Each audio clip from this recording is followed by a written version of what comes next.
mund të them se në lëndën e Kaidet ende është i pazëvendësuar dhe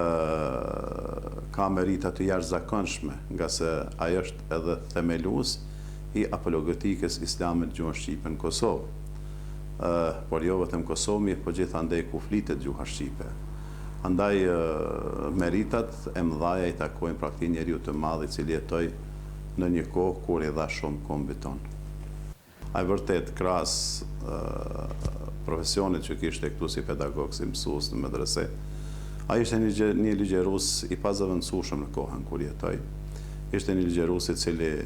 dinte të ofrohej afër masës, ligjërues i cili kapte dhe shtjellonte tema të cilat pak kush kishte guximin që të hyje të shtjelloj ato tema, nga se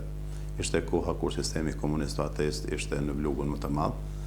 Mirë pa Haxhi Sharif Ahmeti diti që mënyrën se si të shtjelloj, si të plasoj ato tek masa e gjerë e popullit, me qëllimin e vetëm që të ruaj pra dinjitetin islam tek masa e gjerë e popullit, kur me të gjitha forcat në atë kohë pra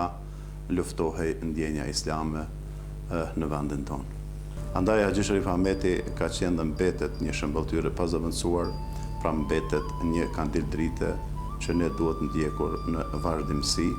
dhe unë lu Zotin Xhaleshan që atë ta shpërblet mirat e tij